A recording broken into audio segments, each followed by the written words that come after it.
Welcome back to Island Life Live. Yes, time for You Gotta Hear This. O.J. Simpson died yesterday at the age of 76. Wow. His family announced his passing on social media, saying he lost his battle with prostate cancer, surrounded by his children and grandkids. Now, while the former NFL star and broadcaster's athletic achievements brought him initial fame, they were eclipsed by his 1995 acquittal in the brutal killings of his ex-wife Nicole Brown Simpson and her friend Ron Goldman. He later lost a multi-million-dollar wrongful death suit brought by the families of his ex-wife and Goldman.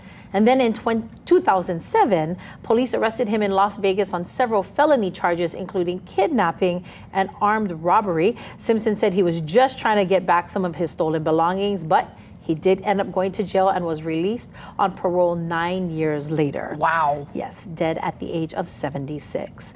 And in an OJ-related story, Lifetime is set to air a documentary centered around Nicole Brown Simpson later this year. And I know you're thinking, wait a minute, the guy just died and all of a sudden there's a documentary? Well, here's the thing, is that sources close to the production say that they were already working on this documentary with her family and friends who were participating in the project. And while no air date has been set, it was meant to be timed to the 30th anniversary of her death with this summer. Wow, 30 years already? 30 years. Wow. And it just happened to be this year and he passes. Yeah. The documentary has been in the works for quite some time, and since the project is not yet complete, according to the production sources, there's a conversation now open about whether or not to incorporate his death and make that a part of the documentary. I think the whole story is just sad. Yeah, it is. You know, to be honest, I don't think his death should be a part of the documentary. Yeah. Just focus on her. Her life. Her life. Her spectacular life, and just leave it at that. I agree, brother. That was LBD, a little bit deep. Yes. But I agree on that one. Absolutely. This is kind of deep too, family. It's a new show on Netflix, which is being called the craziest, most unhinged show yet. It is called Unlocked, a jail experiment, which debuted on the streaming platform yesterday. The understanding is that jails in America are very violent, right, and severely understaffed. Because of this, prisoners are locked up for up to 23 hours a day in their cells. But this docuseries is about a 6-week program based on an open prison system, meaning no locks, no officers. Whoa. What?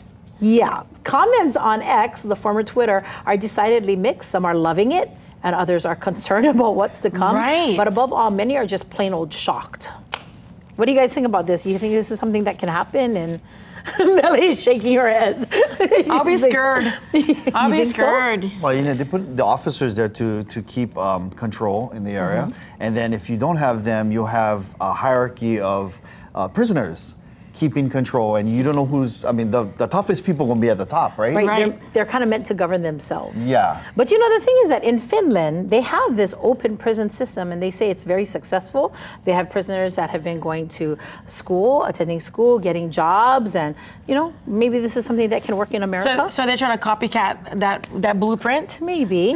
But at the same time, I think to myself, Finland, you know, if you try to escape from a Finnish prison, it's just snow and ice. I mean, you're going to freeze to death, right? So, you know, in America and in Hawaii, that's a little bit different.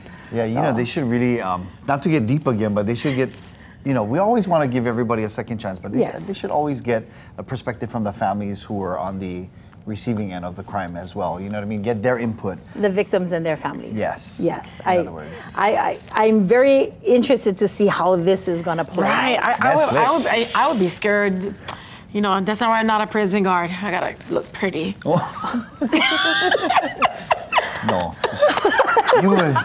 That's letting, no. Anyway, well, I don't have a reserved comment. Let's get to our Yuso Akamai, because I don't like so dumb. Let's get to our Yuso Akamai question. How much money has been reported lost due to social media fraud? 270,000, 2.7 million. Vicky, tell me your answer in my ear. 2.7 billion, 2.7 trillion. I went for 2.7 billion with a B. Billion, okay. You Lina's said billion. I say billion. And Vicky in our ear said 2.7 million with an M. Okay, drum Busy roll. answer.